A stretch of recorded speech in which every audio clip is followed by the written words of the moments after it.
Right, ladies and gentlemen, if you want to put on the earmuffs, we will start. You have been so good at getting here on time. We're going to start. And particularly, thank you so much for coming to the last session on the last day. If you were in Pop World last night at 2 o'clock, I salute you and your resilience and ability to be here at 3 o'clock on the last day. So thank you hugely for coming along. We've got a really good range of speakers this afternoon. We're going to talk to you about risk and opportunities that we have across the industry. So I'll chair the session. I'll keep us on time. My name's Steve. I'm the MD of Taking Care. So we look after about 105,000 customers across the country. I'm also on the TSA CIC board, and am particularly privileged to run the SIG, which looks after risk, and how we as an industry understand the risks that we're facing and what we do with them. So one of the things that we've now started, we're in our second year, we've run a risk survey where you've identified for us what you think are the main risks for the tech industry. So we're going to unpick that through Steve Sadler from the TSA in terms of what's this year's survey talk to us about. Kevin McSorley will then bring it in with a really practical what it feels like from a provider's perspective. Helena Zoom of Microsoft, one of the most prolific posters on LinkedIn about data and some of the profound challenges we've got. So if you don't follow Helena, do. And then Alison Scurfield, who you all know very well, is going to talk to us a bit about what we are going to be doing from a TSA point of view to support you as members to address the risks that Steve and Kevin in particular will have picked out. If we've got time at the end, we will also be questions and answers. So if you've got any questions, please feel free. We'll go round later on and then we will close. So thank you hugely for coming on. On that basis, I'm going to hand over to Steve Sadler of the TSA. Thank you, Steve. Thank you. Can I get a thumbs up? Is the microphone working yet? Fantastic. I'm going to move as quick as I can to this. So the issue about risks, the primary reason for capturing these risks as we see it is really for your benefit. This is taking a view of all external risks in our sector that people represent, all your colleagues. So when you go back to your day jobs, when you're running your programs, when you're looking at operations within your organizations, where you contribute to discussions around onward developing and making things better, managing risks, this is useful information. This is reference information you can cite, rather than having to invent it all yourself, and then personalize that to your own organization, of course. The second main reason why we do this survey that Steve was talking about here is to inform what TSA does and what the sector does around guidance and standards regulation. So if you were here last year, you would have seen this picture. I've deliberately preserved the same one, because the way TSA works in all this is we have a quality improvement program board which drives a number of initiatives. You'll hear mention of special interest groups, and I'm stealing some of Alison's thunder here for the end of the talk about what a TSA doing. But those special interest groups contribute to that program board and identify gaps that we have to work on. And one of the really good ones, and Steve's done a great job of chairing this, is Special Interest Group 14, which looks at risks and amongst other things has run this annual survey. So with no more ado, let's talk about the survey. I'm going to break it up into small chunks, and I'm just going to present the top 10. You can have all this information in great and glorious detail, right the way down to your top 40, 50 risks if you want it. Just contact TSA. I think all the slides are available after the event anyway. The top few appear, I've grouped them. The top two are economic in nature. Cost of living crisis, cost of digital transition, and you can read for yourself how the people contributing to the survey have commented on the impact of these risks. I'm not going to read those out to you in great glorious detail. Then you've got a couple of popping up I'm describing as political. So if we don't, as a society, adopt technology-enabled care, or we don't prioritise digitisation, they're articulated as political issues in this script. Probably the ones we can affect most closely are these around technology and service development. So very high on the risk register is our failure to integrate. And that's particularly in this context, technology-enabled care with social care, housing, healthcare.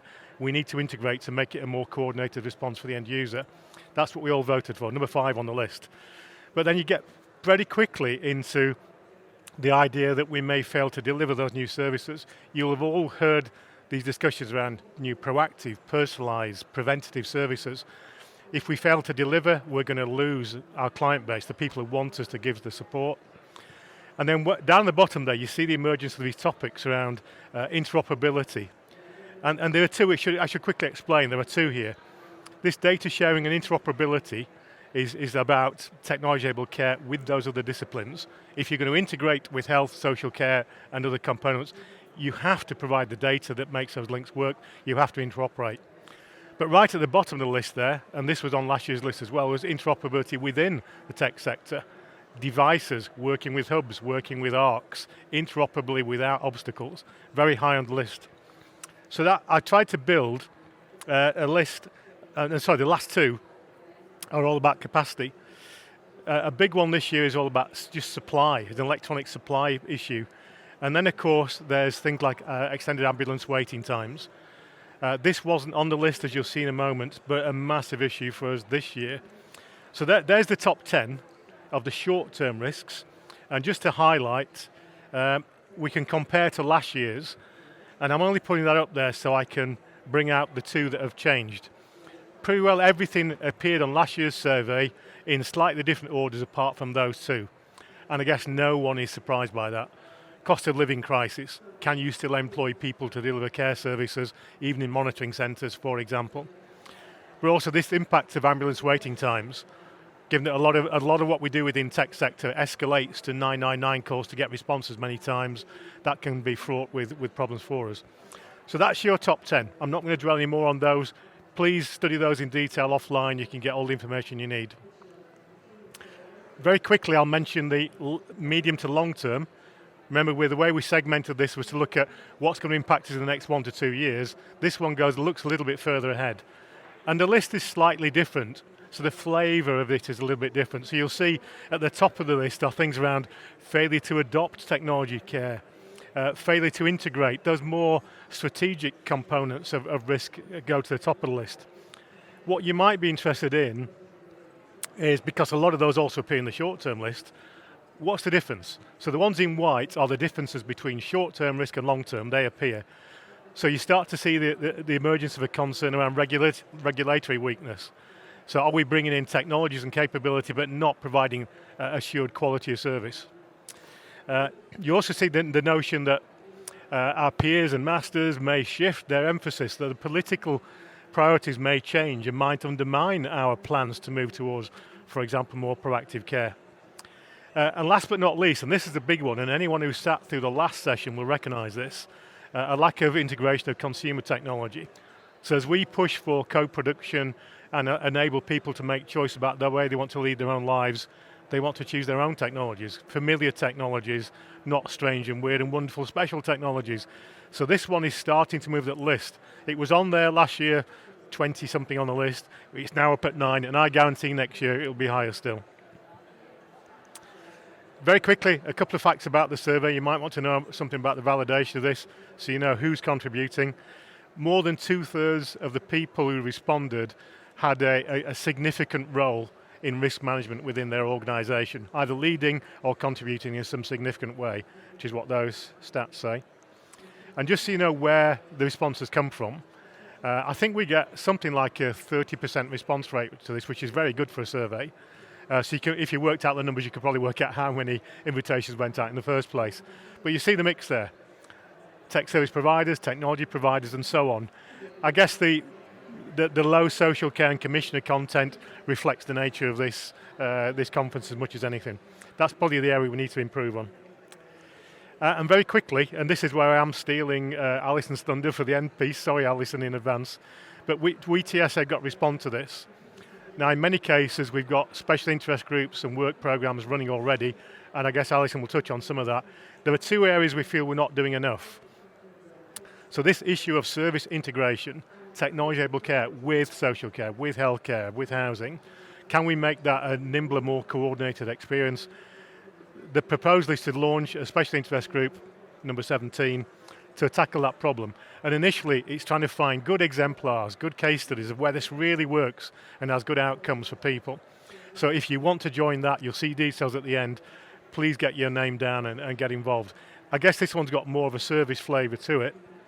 The second one we're going to have to do some work on, because you saw it came up multiple times today. I guess my personal take on this is we've heard everybody at this conference talking around personalization, proactive, preventative, coordinated, integrated. My personal view is none of that can happen unless you've got access to the right information. It just doesn't work. And information in its rawest sense is data, of course, data about you, me, either in a personalized sense or aggregated at a population level so we can plan our services. So this special interest group is all looking at what can we do better to manage that data, to create it and manage it, but also recognizing that it won't work unless all the components of the system interoperate and share that data in the right, secure way. So again, SIG 18 is there for your benefit. What I would say is please contact TSA, or if you want to get me directly, I thought there was an email going to come up on here, but it's not there. Please contact the admin people at TSA or grab Steve Sadler if you want to join one of those two special interest groups. Did I get through there in time? Thank you very much. Thank you. Thank you, Steve, much appreciated. Hopefully you can see as well the value that we're now getting in being able to compare year on year.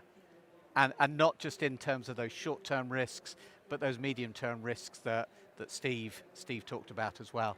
And as well, one of the things that we've produced from SIG 14 is if you're sort of interested in risk, and again, Alison might talk about this later, if you're interested in risk but don't know where to start, there's a whole series of tools and templates that we've put which are very provider focused, very tech focused, to let you think about how to manage risk. So thank you hugely for that, Steve. So now to introduce Kevin McSorley, who heads up the Radius 24 team. Kevin's going to talk about this from a very practical provider perspective, what it feels like genuinely to take some of these things into the front line as well. Kevin, thank you very much.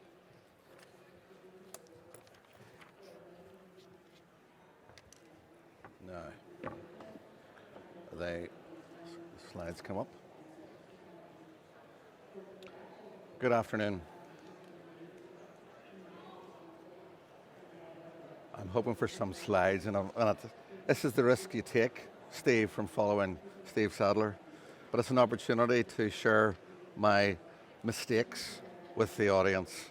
So I'm Kevin McSorley, head of Radius Connect 24, and again, I want to give you a very practical perspective on my experience of risk and opportunity, because they're two sides of the one coin, and we live with risk in our daily lives, and what we do about that depends on whether we progress or not. So I'm going to say, identifying risk is really looking at what could go wrong. Assessing risk is worrying about what if it goes wrong, and what are the chances of it going wrong, and then what can we do about it.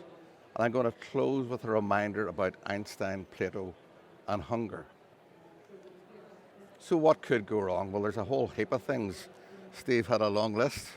As an organization, we probably have a longer list, and we try to distill it down as we do the horizon scanning of the political environment, big risk in itself, economic environment, social, technological, environmental, all those wider horizon scanning risks. The TSA risk survey very much feeds into that in terms of the industry trends, in terms of those longer term risks.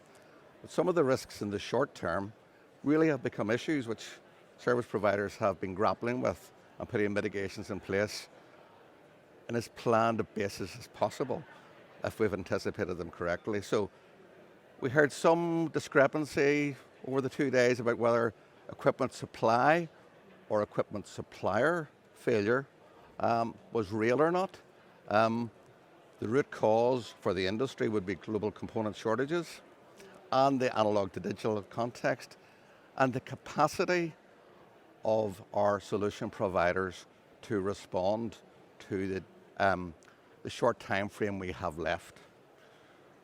Risk 16, because this wasn't on the top 10, but in my operational world, resourcing failure is one of the things which keeps me awake at night. And the root cause is people have just got fed up working. They understand there's a need for work-life balance, and many people, as someone else said earlier, are exhausted from COVID-19 and have revisited things. And if you can't offer hybrid working, they're going to vote, and they're going to vote to not work with you. Risk 1 is demand failure, and that's the cost of living, because people can't afford to access the service. So what if it goes wrong? Equipment supply means we just can't meet the demand. We lose revenue, and of course there's reputational damage to our organisation and to the sector. Resourcing failure has the same impact: loss of revenue, reputational failure.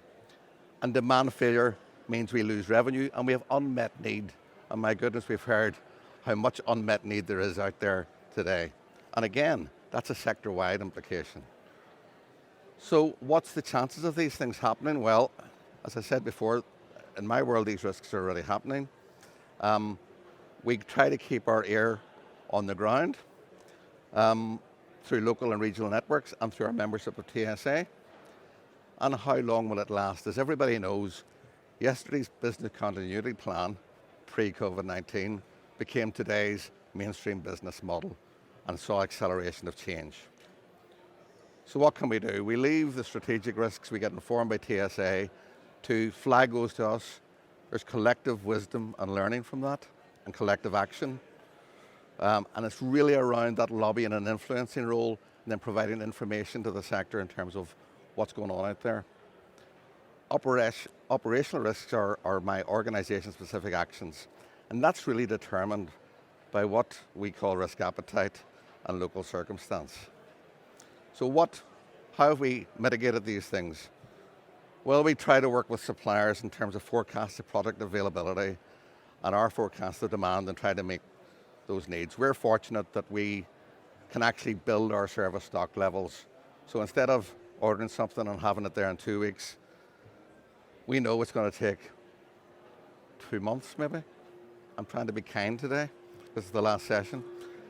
And we build our stock levels, or we consider alternatives. New suppliers, new systems, new service models, because there's opportunity there. Resourcing failure, we've changed our employment offer, we've changed our marketing approach, and we're considering partnering for service provision. So the concept of if you have a monitoring centre with 5,000 connections that you need to run it 24/7 was never there.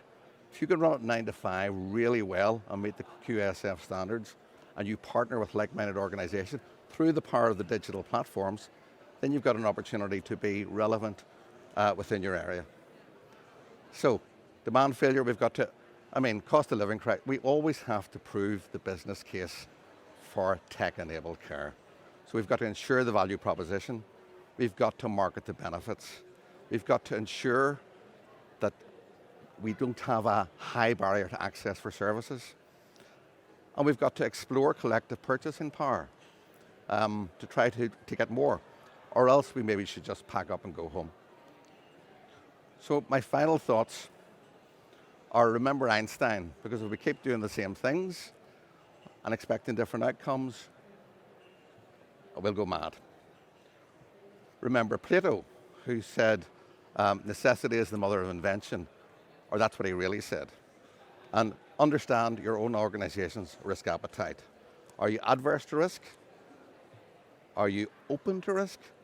Or are you really hungry to embrace risk and progress and seize the opportunity of the proactive, preventative agenda?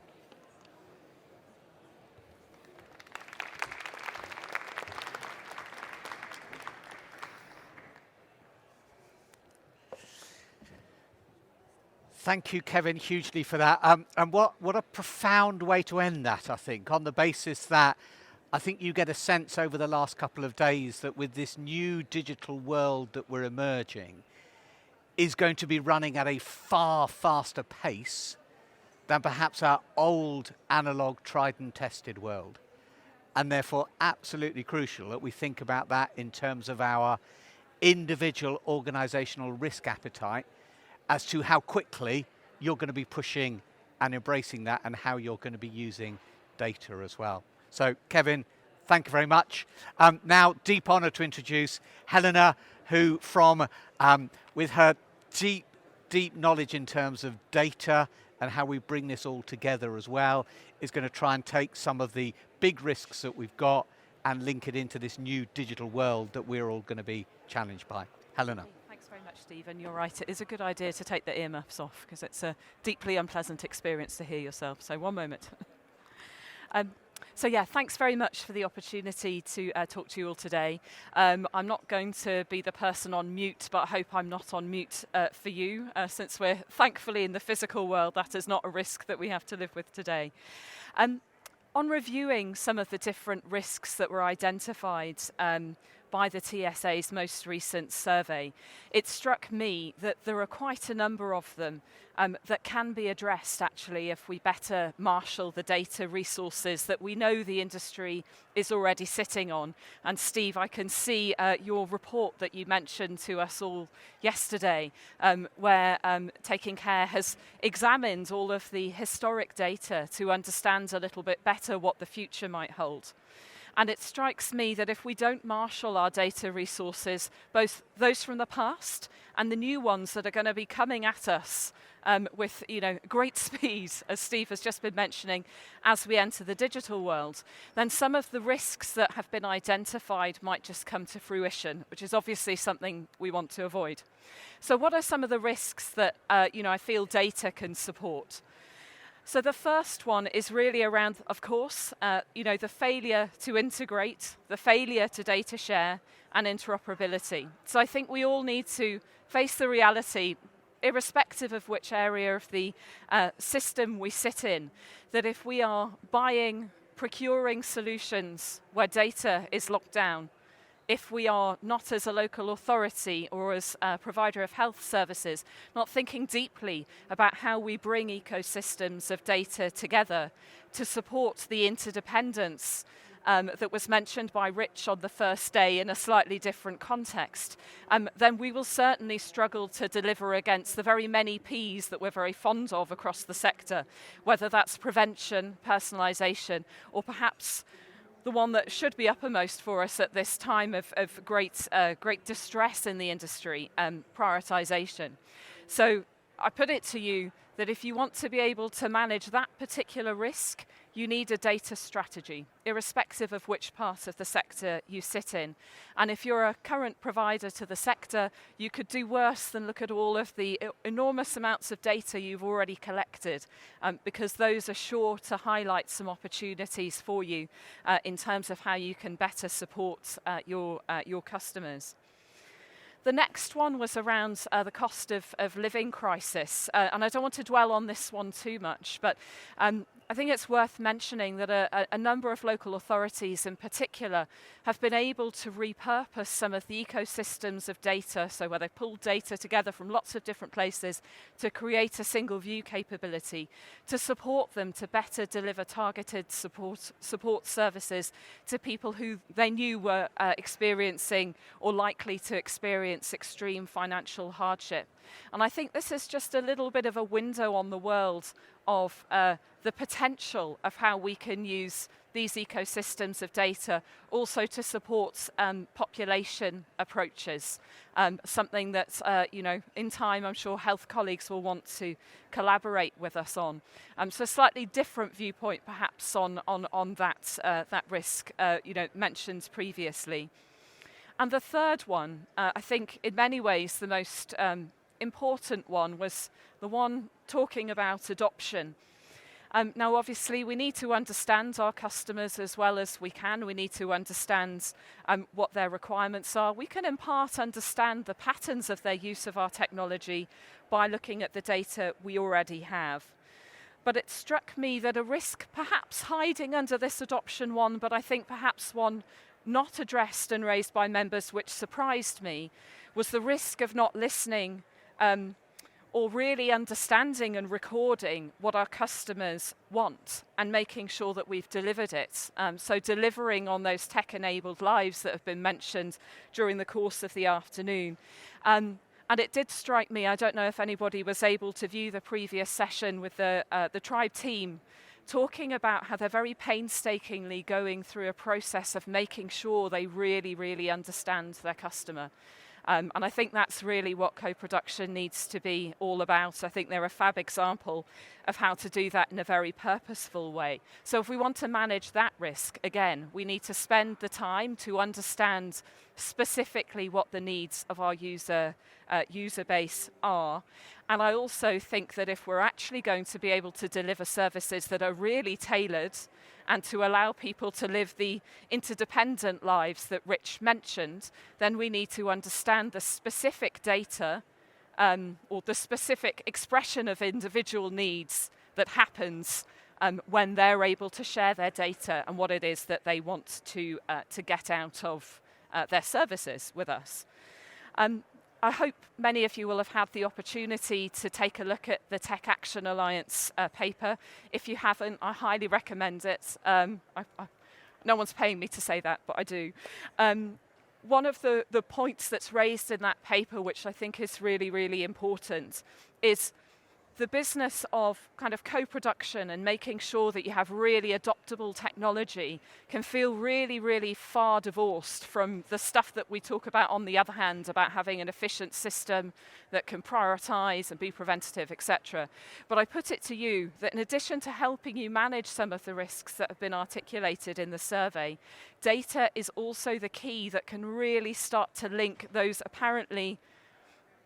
two things that apparently are in tension with one another. So data can really help you bridge the gap between delivering personalized services, but also services that are prioritizable and which are preventative in nature. So yeah, I am the data Ribena Berry supporter. Please, please, please have a data strategy, and that's the call to action that I will leave you with. And I'm going to hand you back over to the lovely Steve, I think. I'll take my earmuffs with me.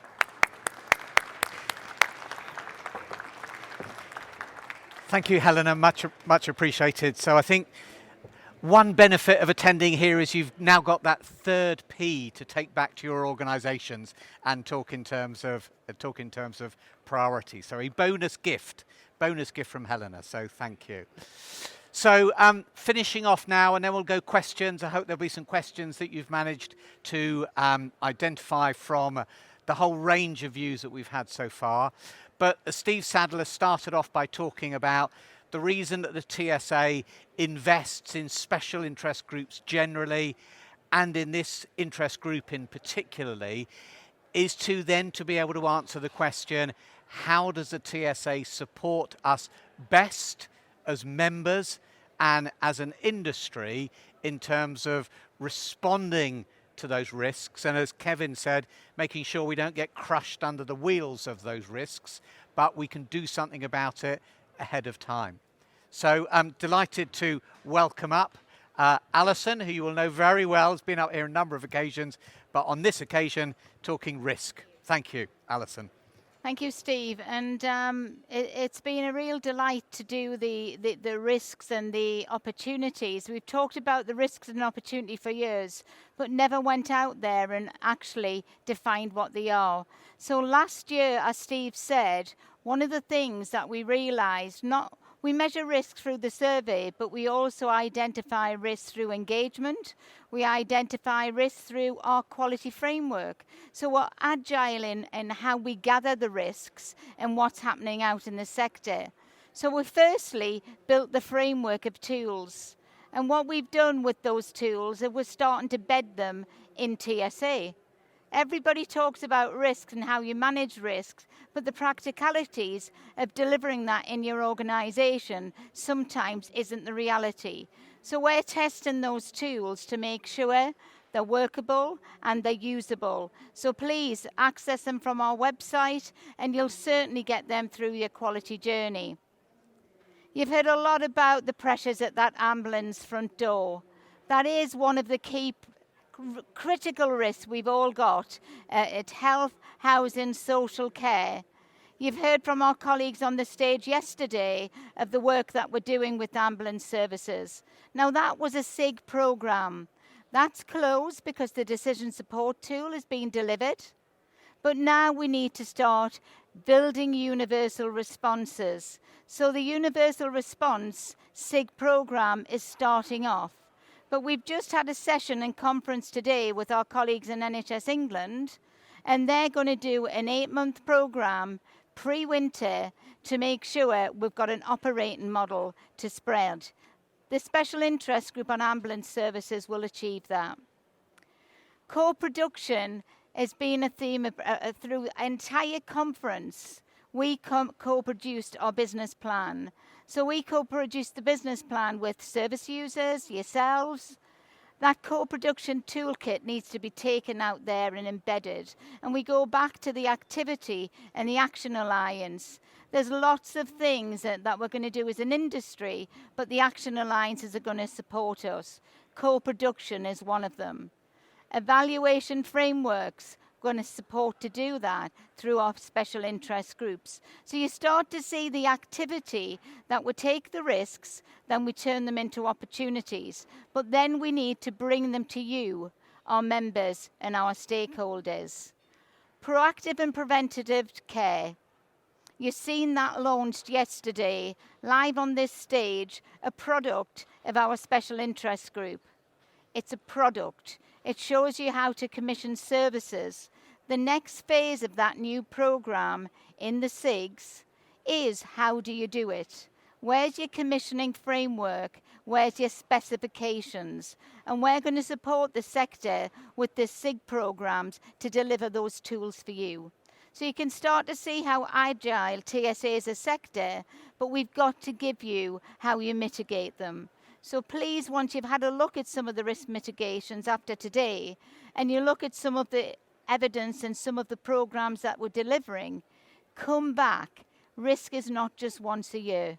We're hitting the face every day. I was at a local authority last week where I was given a risk myself about SIMs and dual SIMs and outage, but from the perspective of a local authority, I was dumbfounded what impact that had on a local authority.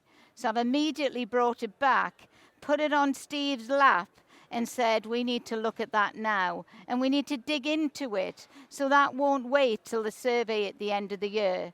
What we'll do is we'll impact on that now and we'll bring it back into our overall risks. So that's just a summary and a flair for what we do. But we need you to communicate with us well, because risk isn't a thing that we just talk about at conference. It's something that's out there 18 months until we've got analog to digital. So we really need to start thinking about how we use that in a meaningful way collectively. Thank you.